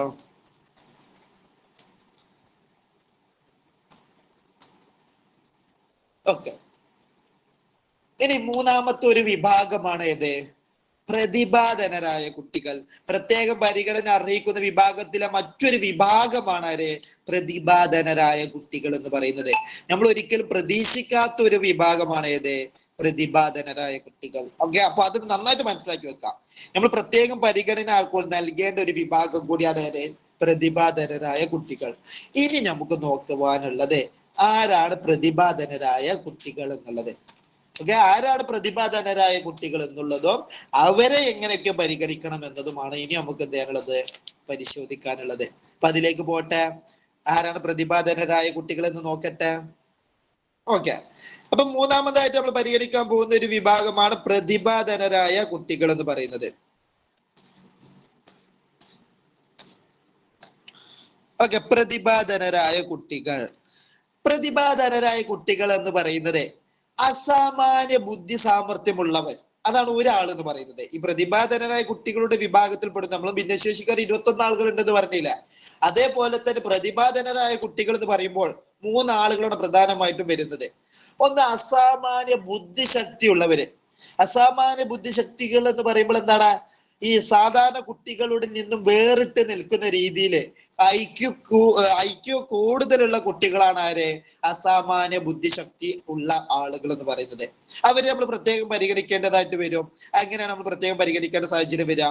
അതായത് ഇപ്പൊ ക്ലാസ്സിൽ ഒരു ആക്ടിവിറ്റി കൊടുത്തു, അത് നോർമലി ഒരു ആക്ടിവിറ്റി ആണെങ്കിൽ ഈ അസാമാന്യ ബുദ്ധിശക്തി ഉള്ള കുട്ടിയെ സംബന്ധിച്ച് അതെന്തില്ല, ഒരു വെല്ലുവിളിയല്ല. അതായത് അത് അവനിക്ക് എന്തല്ല, ഒരു ആക്ടിവിറ്റി ആയിട്ട് ഫീൽ ചെയ്യണം, ഒരു പ്രവർത്തനമായിട്ട് ഫീൽ ചെയ്യണം എന്നില്ല. അവനക്ക് അതൊരു സിമ്പിൾ ആയിട്ടുള്ള ഒരു കാര്യമായിട്ടായിരിക്കും എന്ത് ചെയ്യുക, മാറാം. അതായത് അവനെ സംബന്ധിച്ച് അതെന്തില്ല, ഒരു ഒരു ഒരു ഒരു എരയില്ല എന്നൊക്കെ പറയില്ല നമ്മള്. അതായത് അവർക്ക് അതൊരു പ്രശ്നമാവില്ല. അപ്പൊ അവർക്ക് നമ്മൾ എന്ത് ചെയ്യേണ്ടി വരും, കുറച്ചുകൂടി ടഫ് ആയിട്ടുള്ള ചോദ്യം കൊടുക്കേണ്ടി വരും. അവർക്ക് പ്രത്യേകമായ ചോദ്യങ്ങളൊക്കെ കൊടുക്കേണ്ടി വരും. അപ്പൊ അതെന്തായി, പ്രത്യേകം പരിഗണന കൊടുക്കലായി. അത് തന്നെയാണ് ഇവിടെ ഉദ്ദേശിച്ചതും. ആ കുട്ടിക്ക് നമ്മളപ്പോ എന്ത് ചെയ്തു, പ്രത്യേകമായിട്ടുള്ളൊരു പരിഗണന എന്ത് ചെയ്തു, അവിടെ കൊടുത്തു. അതായത് പ്രത്യേകം ഒരു ചോദ്യം അവനിക്ക് കൊടുത്തു. അപ്പൊ അതൊരു പ്രത്യേക പരിഗണന കൊടുക്കുന്നവരാണ്. ഓക്കെ അല്ലേ? അപ്പൊ അസാമാന്യ ബുദ്ധിശക്തി ഉള്ളവർ എന്താണ്, ഒരു പ്രത്യേക പരിഗണന അർഹിക്കുന്നില്ല, പ്രതിഭാധരായ കുട്ടികളിൽ പെട്ടതാണ്, ഗിഫ്റ്റഡ് ചിൽഡ്രൻസിലെ പെട്ടതാണ്. അപ്പൊ അവരെ നമ്മൾ പ്രത്യേകം പരിഗണിക്കണം. പിന്നെ മറ്റൊരു ടീമാണ് സർഗാത്മക ശേഷിയുള്ള കുട്ടികള്. സർഗാത്മക ശേഷിയുള്ള കുട്ടികളെയും നമ്മൾ എന്ത് ചെയ്യണം, പ്രത്യേകം പരിഗണിക്കണം. ഓക്കെ, സർഗാത്മക ശേഷിയുള്ള കുട്ടികൾ എന്ന് പറയുമ്പോൾ എന്താണ്, അവരെന്ന് പറയുമ്പോൾ സർഗശേഷിയുടെ എന്തെങ്കിലും കഴിവുകൾ ഉണ്ടാവും. അപ്പൊ ആ കഴിവ് അവർക്ക് വികസിപ്പിക്കാൻ അനുയോജ്യമായ രീതിയിലുള്ള പ്രവർത്തനങ്ങളും ആ സാഹചര്യങ്ങളും അവസരങ്ങളും ഒക്കെ ആരൊരുക്കണം, ഈ ഒരു അധ്യാപകർ ഒരുക്കേണ്ടതുണ്ട്. വേണ്ടേ?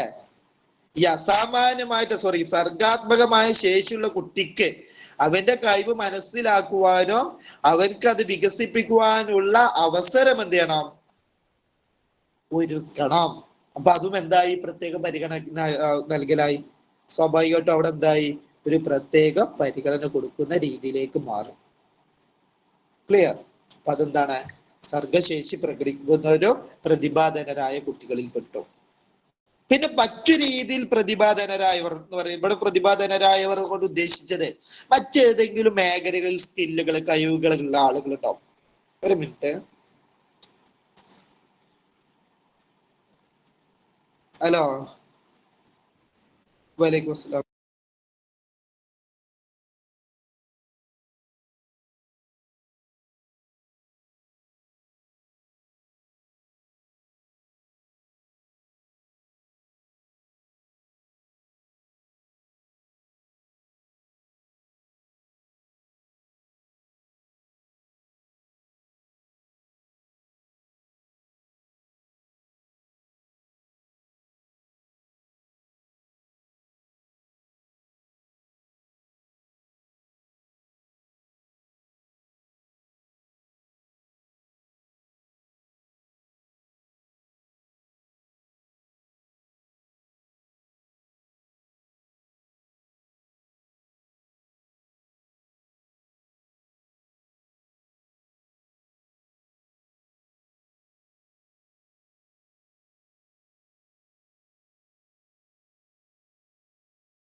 ഓക്കെ, തുടരാട്ടോ. അപ്പോ ഇവിടെ ഈ പ്രതിഭാധനരായ കുട്ടികൾ പിന്നെ ഉദ്ദേശിച്ചത് ഇവിടെ വീണ്ടും ഒരു പ്രതിഭാധനരായവർ എന്നുകൊണ്ട് ഇവിടെ കൊടുക്കാൻ കാരണം ഒന്നുമില്ല. അവിടെ നിങ്ങൾ വേണ്ട മനസ്സിലാക്കിയാൽ മതി. മറ്റേതെങ്കിലും രീതിയിൽ നമ്മൾ പ്രത്യേകം പരിഗണിക്കുന്ന കൊടുക്കേണ്ട വിഭാഗം, അതായത് ആളുകൾ ഉണ്ടാവും. അതായത് അവരുടെ ക്വാളിറ്റി കൂടുതൽ കൊണ്ട്, എന്തെങ്കിലും കഴിവുകൾ ഉണ്ടായത് കൊണ്ട്, ഈ സർഗാത്മകതയിൽ പെട്ടതോ അല്ലെങ്കിൽ ബുദ്ധി കൂടുതലോ മാത്രല്ല, അല്ലാതെയും എന്തുണ്ടാവും, എന്തെങ്കിലുമൊക്കെ ഒരു കഴിവുള്ള കുട്ടികൾ ഉണ്ടാവും. ഓക്കെ അല്ല? അപ്പൊ പാട്ട് പാടല്ല അങ്ങനത്തെ കഴിവല്ല ഉദ്ദേശിച്ചത്. എന്തെങ്കിലും രീതിയിൽ അവരെ നമ്മൾ നോക്കേണ്ടതായിട്ടുള്ള, അവരുടെ ആ ഒരു കഴിവ് വികസിപ്പിക്കുവാനുള്ള അവസരം കൊടുക്കേണ്ടതായ രീതിയിലുള്ള കഴിവുകളുള്ള കുട്ടികൾ, അതങ്ങനെ മനസ്സിലാക്കിയാൽ മതി. നമ്മൾ പരിഗണിക്കേണ്ട അല്ലെങ്കിൽ പ്രതിഭാശാലികളായിട്ടുള്ള കുട്ടികൾ ഉണ്ടാവും. പ്രതിഭാശാലികളായിട്ടുള്ള കുട്ടികളെയും നമ്മൾ എന്ത് ചെയ്യണം, പ്രത്യേകം പരിഗണന കൊടുക്കണം. അത് ഉദ്ദേശം മനസ്സിലായോ? ഒരു ഉദാഹരണം പറയുകയാണെന്നുണ്ടെങ്കിൽ ഇപ്പൊ ഒരു എന്തെങ്കിലും സ്കില്ലുകളൊക്കെ ഉള്ള കുട്ടികൾ ഉണ്ടാവും. ഓക്കെ, സ്കില്ലുകൾ ഇപ്പൊ എന്തെങ്കിലും ഇപ്പൊ ഒരു ഉദാഹരണം പറയണ എന്താ പറയാ, അപ്പൊ ഒരു ഫുട്ബോൾ കളിക്കാനുള്ള ഒരു സ്കില്ലുള്ള ഒരു കുട്ടി ഉണ്ടാവും. അതാണ് പ്രതിഭാധനര അല്ലെങ്കിൽ പ്രതിഭാശാലി എന്ന കൊണ്ട് ഇവിടെ ഉദ്ദേശിച്ചത്. അപ്പൊ അവനെയും എന്ത് ചെയ്യണം, പരിഗണിക്കണം. ബാക്കി അത്തരത്തിലുള്ള സ്കില്ലുകളൊക്കെ ആയിട്ട് വരുന്ന കുട്ടികളെയും എന്ത് ചെയ്യണം, പരിഗണിക്കേണ്ടതുണ്ട്. അപ്പൊ ഇവരൊക്കെ ഏത് ഹെഡിങ്ങിന്റെ കീഴിൽ വരുന്നതാണ്? പ്രതിഭാധനരായ കുട്ടികളുടെ കീഴിൽ വരുന്നതാണ്. ഇത് നിങ്ങൾ ഇങ്ങനെ ആക്കിക്കോളൂ, പ്രതിഭാശാലികൾ എന്നാക്കിക്കോളൂ. കാരണം ഇവിടെയും ഒരു പ്രതിഭാധനര്, ഇവിടെ ഒരു പ്രതിഭാധനര് കാണുമ്പോൾ നിങ്ങൾക്ക് കൺഫ്യൂഷൻ ഉണ്ടാവും. അപ്പൊ ഇതല്ലേ ഹെഡിങ് എന്ന്. അതായത് പ്രതിഭാധനരായ കുട്ടികളിൽ ആരൊക്കെ പെടും? അസാമാന്യ ബുദ്ധി സാമർഥ്യമുള്ള കുട്ടികൾ വരും. പിന്നെ സർഗാത്മക ശേഷി പ്രകടിപ്പിക്കുന്ന ആളുകൾ വരും. അതായത് എന്തെങ്കിലും കഴിവ്, സർഗാത്മക കഴിവുള്ളവരുണ്ടാവും. പിന്നെയും ആരുണ്ടാവും? ഒരു പ്രതിഭാശാലികളായിട്ടുള്ള കുട്ടികൾ ഉണ്ടാവും. അതായത് അവരെന്തെങ്കിലും കഴിവുമായിട്ട് വന്ന കുട്ടികൾ ഉണ്ടാവും. അപ്പൊ അവരെയും എന്ത് ചെയ്യണം, ഈ അധ്യാപിക പ്രത്യേകമായിട്ട് എന്ത് ചെയ്യണം, പരിഗണിക്കേണ്ടതുണ്ട്. ഓക്കെ അല്ലേ? ഓക്കെ ആണെന്ന് വിചാരിക്കുന്നു. ഇനി ഇവരെ പരിഗണിക്കുന്നതിൽ ചില കാര്യങ്ങൾ നമ്മൾ അറിഞ്ഞിരിക്കണം. ഈ പറയുന്ന പോയിന്റുകൾ, ഇനി പറയുന്ന പ്രതിഭാധനരായ കുട്ടികൾ ആരാന്ന് മനസ്സിലായല്ലോ. അവരെ പ്രത്യേകം പരിഗണിക്കേണ്ടതിന്റെ ആവശ്യകതയും മനസ്സിലായല്ലോ. അതായത് അസാമാന്യ ബുദ്ധി സാമർഥ്യമുള്ളവർക്ക് നമ്മൾ കൊടുക്കുന്ന ആക്ടിവിറ്റികൾ എന്ത് ചെയ്യില്ല, അവർക്ക് ഒരു വെല്ലുവിളി ആവില്ല. അപ്പൊ അവർക്ക് സ്പെഷ്യൽ ആയിട്ടുള്ള പ്രവർത്തനങ്ങളൊക്കെ കൊടുക്കേണ്ടി വരും. അതുകൊണ്ട് അവരും എന്താണ്, പ്രത്യേകം പരിഗണന കിട്ടുന്നവരാണ്. പിന്നെ സർഗാത്മക ശേഷി പ്രകടിപ്പിക്കുന്നവരെ, പാട്ട് പാടാൻ കഴിവുള്ളവരുണ്ടാവും. അപ്പൊ അത്തരത്തിൽ കഴിവുമായിട്ട് വന്ന കുട്ടികൾ എന്ത് ചെയ്യണം, നമ്മൾ എന്തെങ്കിലും അവസരങ്ങൾ, അവരുടെ കഴിവ് വികസിപ്പിക്കുവാനുള്ള അവസരങ്ങൾ നൽകണം. അപ്പൊ അവരും എന്ത് ചെയ്തു, അവർക്ക് പ്രത്യേക പരിഗണന കിട്ടി. പിന്നെ പ്രതിഭാശാലികൾ ഉണ്ടാവും. അതായത് സ്കില്ലുകൾ പ്രധാനമായിട്ടും ഈ പറഞ്ഞ പോലെ കായികപരമായിട്ടുള്ള അങ്ങനെ എന്തെങ്കിലുമൊക്കെ സ്കില്ലുകളുമായി വന്ന കുട്ടികൾ ഉണ്ടാവും. അപ്പൊ അവർക്കും നമ്മൾ എന്ത് ചെയ്യണം, പ്രത്യേകം പരിഗണന കൊടുക്കണം, അവസരങ്ങൾ കൊടുക്കണം. ഈ മൂന്നാളുകൾക്കും നമ്മൾ എന്ത് ചെയ്യണം, പ്രത്യേകം പരിഗണന നൽകണം. അപ്പൊ ഇങ്ങനെ 3 ടീമുകളാണ് ഇതിൽ വരുന്നത്, CWSN എന്ന് പറയുന്ന വിഭാഗത്തിൽ പെടുന്നത്. ആരൊക്കെയാണ് വരുന്നത്? സാമൂഹിക സാംസ്കാരിക പിന്നോക്കാവസ്ഥയിലുള്ളവർ, പിന്നെ ഭിന്നശേഷിക്കാർ, പിന്നെ പ്രതിഭാധനരായ കുട്ടികൾ. ഈ 3 വിഭാഗം ആളുകളാണ് എന്ത് ചെയ്യുന്നത്, വരുന്നത്. ക്ലിയർ? ഈ 3 വിഭാഗത്തെ കുറിച്ച് മനസ്സിലായോ? ഇനി നമ്മൾ ഇവരെ എങ്ങനെ പരിഗണിക്കണം എന്നതും കൂടി ഒന്ന് അറിഞ്ഞിരിക്കണം. അത്രയും കൂടി ഉള്ളൂ കേട്ടോ. പ്രതിഭാധനരായ കുട്ടികൾക്ക് വേണ്ടിയിട്ട്, അതായത് ഈ 3 ആളുകൾക്ക് വേണ്ടിയിട്ട് എന്തൊക്കെ ചെയ്യാം എന്നുള്ളതാണ് ഇനി നമുക്ക് പറയാനുള്ളത്. ഈ പോയിന്റുകൾ ഇത് നിങ്ങൾ ആകെ അറിഞ്ഞിരിക്കുന്നത് എന്താ എന്നതിന് അപ്പുറത്തേക്ക്, ഈ പേര് കാണുമ്പോൾ ഇത് എന്തോ വലിയ സംഭവമാണ് തോന്നുന്നു. ഒന്നുമില്ല, സിമ്പിൾ കാര്യമാണ്. ഇതൊക്കെ ആർക്കുള്ളതാ എന്നുള്ളത് അറിഞ്ഞിരിക്കാം. പ്രതിഭാധനര, ഈ പറഞ്ഞ പോയിന്റുകള് ഏത് വിഭാഗം ആളുകൾക്കുള്ളതാണ്, കുട്ടികൾക്കുള്ളതാണ് എന്ന് ചോദിച്ചാൽ ഏത് വിഭാഗം കുട്ടികൾക്കുള്ളതാണ്? പ്രതിഭാധനരായ കുട്ടികൾക്കാണ്, ഗിഫ്റ്റഡ് ചിൽഡ്രൻസിനാണ് വരുന്നത്. ഇനി ആരാണ് എന്താണ് എന്നുള്ളത് നമുക്കൊന്ന് നോക്കാം. ഓക്കെ, ഈ പോയിന്റ് പറയുമ്പോൾ മനസ്സിലാവും, ഇത് അവർക്കുള്ളതാണല്ലോ എന്നുള്ളത്. സംവൃതിത കാര്യക്രമം എന്ന് പറയും മലയാളത്തിൽ.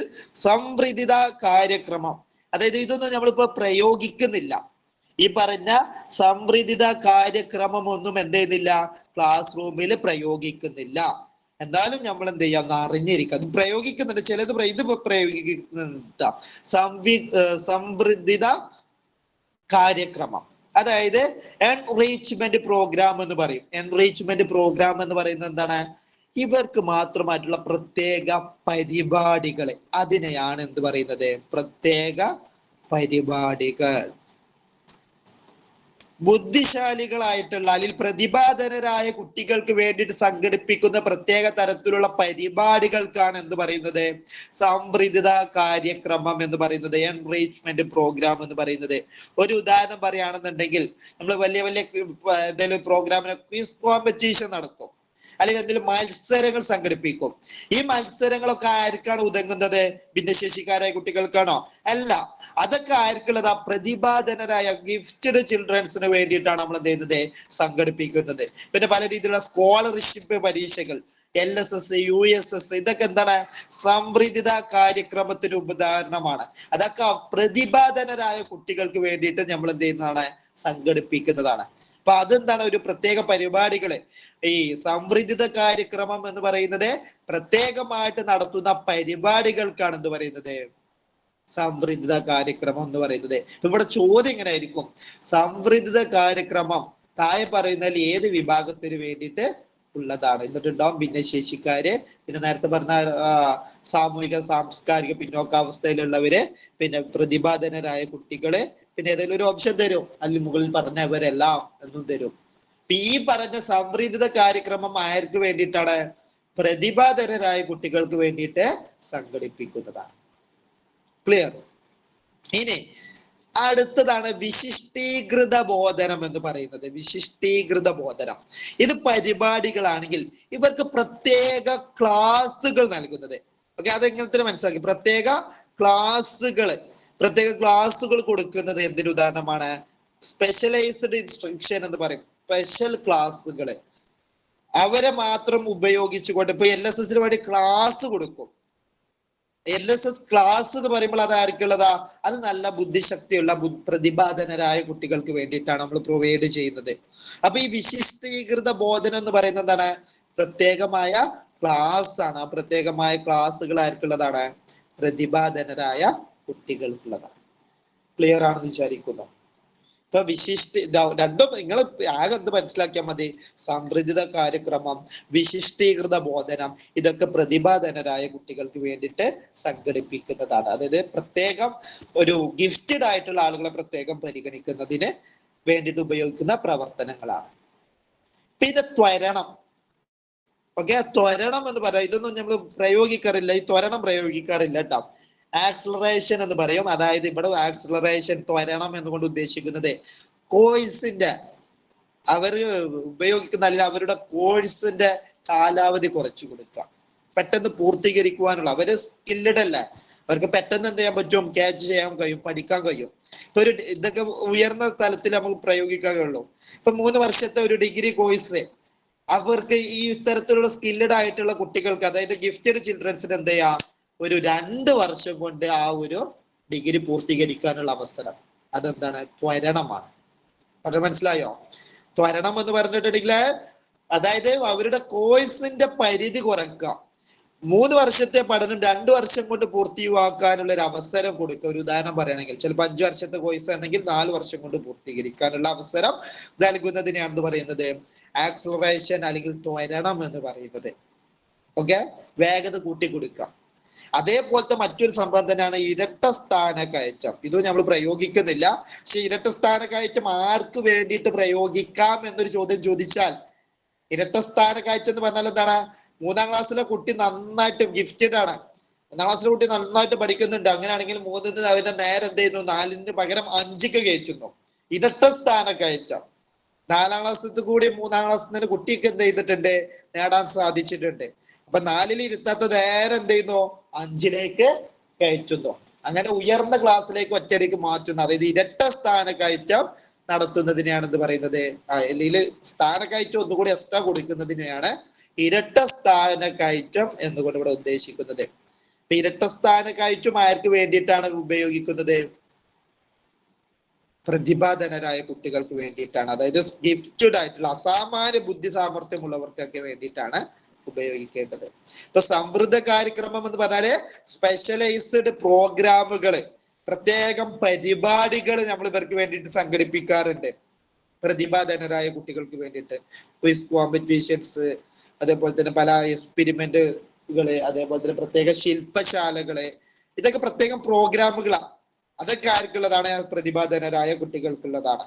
പിന്നെ വിശിഷ്ടീകൃത ബോധനം, പ്രത്യേക ക്ലാസ്സുകൾ ഉണ്ടാവും, ഇവർക്ക് മാത്രമായിട്ട് അധ്യാപിക പ്രത്യേകം പഠിപ്പിച്ചു കൊടുക്കുന്നത്.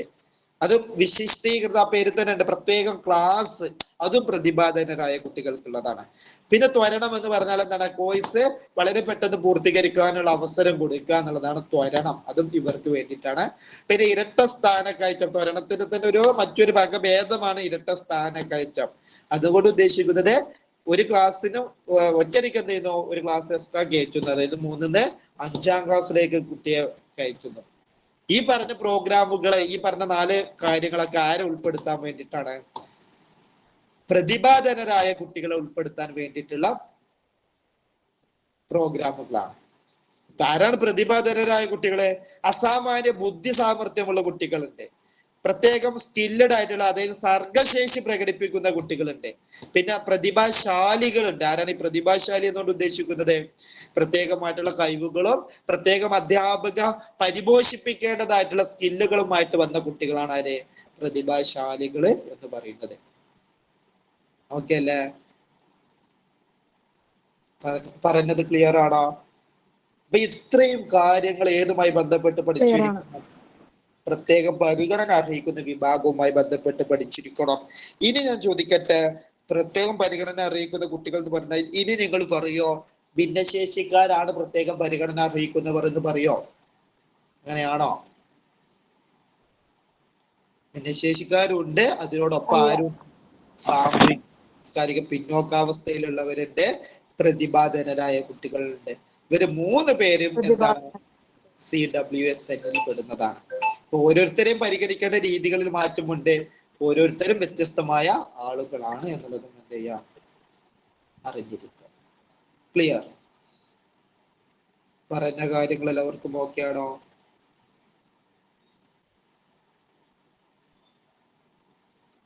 ഓക്കെ.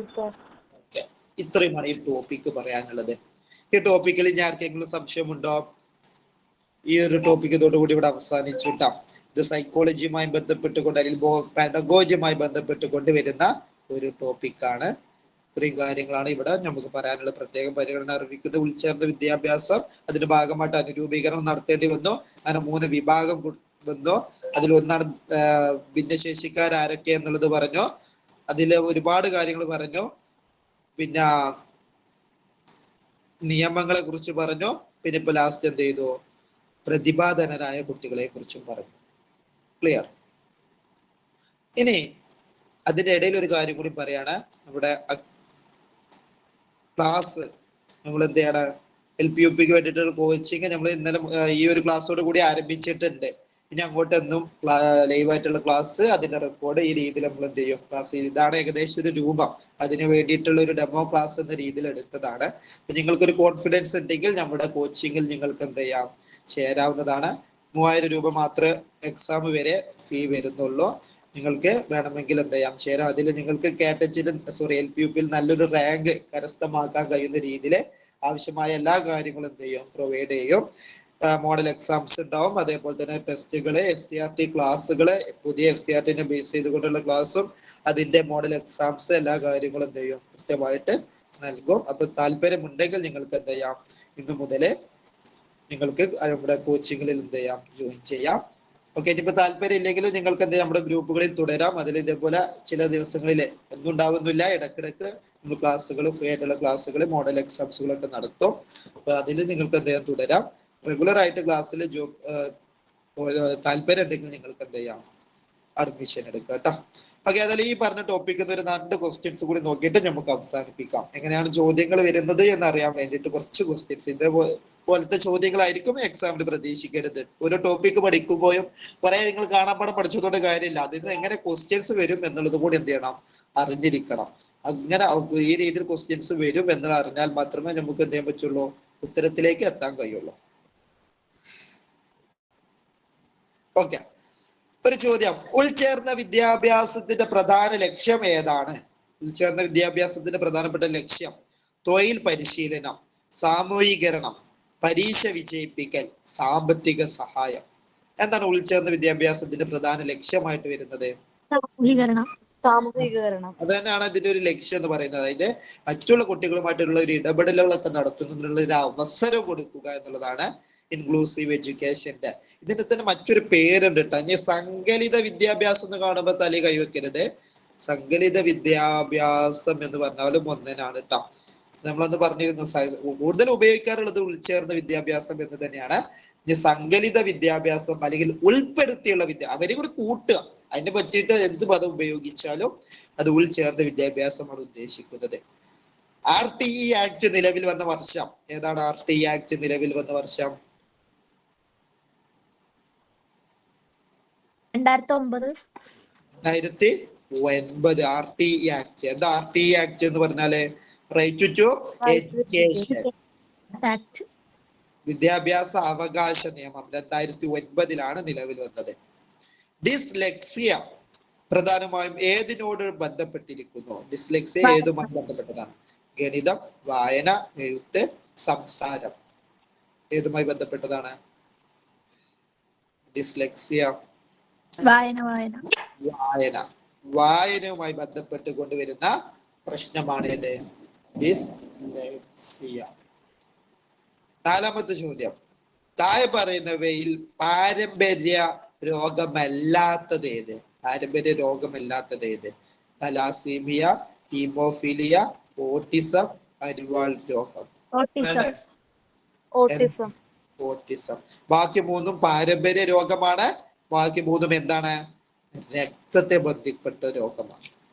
രക്തവുമായി ബന്ധപ്പെട്ടുകൊണ്ട് വരുന്ന രോഗമാണ് ബാക്കി മൂന്നും. ഇത് വെച്ചിട്ട് 2 ചോദ്യം കൂടി ചോദിക്കട്ടെ. രക്തം കട്ട പിടിക്കാത്ത അവസ്ഥ ഏതാ? താഴെ പറയുന്ന ഈ 4 രോഗമാണ് ഓപ്ഷന്. രക്തം കട്ട പിടിക്കാത്ത അവസ്ഥ ഏതെന്ന് ചോദിച്ചാൽ നിങ്ങൾ ഈ 4 പറയാ ഏതാണ്? ഹീമോഫീലിയ. രക്തം കട്ട പിടിക്കാത്ത അവസ്ഥ ഹീമോഫീലിയ. ഓക്സിജന് ശരീരത്തിന്റെ വിവിധ ഭാഗങ്ങളിലേക്ക് എത്തിക്കുന്നതിലുള്ള തടസ്സം താഴെ പറയുന്നതിൽ ഏത് രോഗമാണ്? ഓക്സിജൻ ശരീരത്തിന്റെ വിവിധ ഭാഗങ്ങളിലേക്ക് എത്തിക്കുന്നതിൽ പ്രയാസം നേരിടുന്ന അരിവാൾ രോഗം. ഹീമോഗ്ലോബിന്റെ ഉൽപാദനത്തിൽ നിർമ്മാണത്തിൽ വരുന്ന തടസ്സം തലാസീമിയ. ഓക്കെ, അങ്ങനെ എടുത്തു ചോദിക്കട്ടെ ആ 3 രോഗം. ആ 3 രോഗങ്ങളുടെ ഡെഫിനിഷനും വിശദമായിട്ട് തന്നെ എന്ത് ചെയ്യണം? അറിഞ്ഞിരിക്കണം കേട്ടോ. അടുത്തൊരു question, person with disabilities act നിലവിൽ വന്ന വർഷം 1995. 1995 നിലവിൽ വന്നത്. അനുരൂപീകരണം, അഡാപ്റ്റേഷൻ എന്ന ആശയം സൂചിപ്പിക്കുന്നത് ഏത്? എല്ലാ കുട്ടികൾക്കും ഒരേ പാഠപുസ്തകം നൽകുക, പ്രത്യേകം പരിഗണന അറിയിക്കുന്ന കുട്ടികളുടെ ആവശ്യങ്ങൾക്ക് അനുസരിച്ച് പാഠപുസ്തകങ്ങളും പഠന പ്രവർത്തനങ്ങളും സ്കൂൾ സൗകര്യങ്ങളും ക്രമീകരിക്കുക, പ്രത്യേക സ്കൂളിൽ മാത്രം വിദ്യാഭ്യാസം നൽകുക, പരീക്ഷയിൽ ഇളവ് നൽകുക. ഏതാണ് അനുരൂപീകരണം എന്ന് പറയുന്ന കൺസെപ്റ്റിനോട് ഏറ്റവും ഏതാ? പ്രത്യേകം പരിഗണന അറിയിക്കുന്ന കുട്ടികളുടെ ആവശ്യങ്ങൾക്ക് അനുസരിച്ച് അവർക്ക് വേണ്ടിയിട്ട് എല്ലാ പ്രവർത്തി മേഖലയും എന്ത് ചെയ്യുക? ക്രമീകരിക്കുക. ഓക്കെ, അത് വളരെ സിമ്പിൾ ആയിട്ട് കിട്ടുന്ന ഒരു ഉത്തരമാണ് കേട്ടോ. താഴെ പറയുന്നവയിൽ ഉൾച്ചേർന്ന വിദ്യാഭ്യാസത്തിന്റെ ആശയവുമായി ഏറ്റവും യോജിക്കുന്ന പ്രസ്താവന ഏത്? ഏറ്റവും യോജിച്ച പ്രസ്താവന, ഭിന്നശേഷിക്കാർക്ക് പ്രത്യേക സ്കൂളിൽ മാത്രമേ അനുയോജ്യമാകൂ, എല്ലാ കുട്ടികൾക്കും ഒരേ ക്ലാസ്സിൽ ആവശ്യമായ പിന്തുണയോടെ പഠിക്കണം, പ്രതിഭാധനരെ മാത്രം പൊതുവിദ്യാലയത്തിൽ പഠിപ്പിക്കണം, ഭിന്നശേഷിക്കാർക്ക് പരീക്ഷ എഴുതേണ്ടതില്ല. ഉൾച്ചേർന്ന വിദ്യാഭ്യാസത്തിനോട് ഏറ്റവും അനുയോജ്യമായത് ഏതാ? എല്ലാ കുട്ടികൾക്കും ഒരേ ക്ലാസ് ആവശ്യമായ പിന്തുണയുടെ, ഒരേ ക്ലാസ് വെറുതെ പഠിപ്പിക്കാന്നല്ല, അവർക്ക് ആവശ്യമായ പിന്തുണയും സഹായത്തോടു കൂടി അവരെന്ത് ചെയ്യണം? പഠിപ്പിക്കണം. അതാണ് ഇത് ഉൾച്ചേർന്ന വിദ്യാഭ്യാസവുമായി ബന്ധപ്പെട്ട് യോജിച്ച പ്രസ്താവന എന്ന് പറയുന്നത്. ഓക്കെ, ഏതായാലും തൽക്കാലം കുറച്ച് ക്വസ്റ്റ്യൻസ് എന്ത് ചെയ്തിട്ടുള്ളൂ? ഉൾപ്പെടുത്തിയിട്ടുള്ളൂ. അപ്പൊ ഇത്രയും ഈ രീതിയിലായിരിക്കും എന്ത് ചെയ്യുന്നത്? ഈ ഒരു ടോപ്പിക്കിൽ നിന്ന് ക്വസ്റ്റ്യൻ പ്രതീക്ഷിക്കേണ്ടത്. ഓക്കെ ആണെന്ന് വിചാരിക്കുന്നു. തൽക്കാലം ഇത്രയും കാര്യങ്ങൾ മതി. ബാക്കി കാര്യങ്ങൾ എന്ത് ചെയ്യാം? അടുത്ത ക്ലാസ്സുകളിലായിട്ട് പറയാം. അപ്പൊ ഞാൻ വീണ്ടും ഓർമ്മിപ്പിക്കുകയാണ്, കോച്ചിങ്ങിൽ ജോയിൻ ചെയ്യാൻ താല്പര്യമുള്ളവർ എന്ത് ചെയ്യാം? അഡ്മിഷൻ എടുക്കുക. പിന്നെ നിങ്ങളുടെ സുഹൃത്തുക്കൾ ആരെങ്കിലും LP-UPക്ക് വേണ്ടി തയ്യാറെടുക്കുന്നുണ്ടെങ്കിൽ നിങ്ങൾ അവർക്കും കൂടി എന്ത് ചെയ്യാം? റെക്കമെൻഡ് ചെയ്യാം. എന്തെങ്കിലും സംശയങ്ങൾ ഉണ്ടെങ്കിൽ എന്ത് ചെയ്യാം? വാട്സപ്പിൽ ചോദിച്ചിട്ട് മനസ്സിലാക്കാം കേട്ടോ. അപ്പൊ തൽക്കാലം എന്ത് ചെയ്യാം? അവസാനിപ്പിക്കാം. ബാക്കി കാര്യങ്ങൾ അടുത്ത ക്ലാസ്സിൽ പറയാം.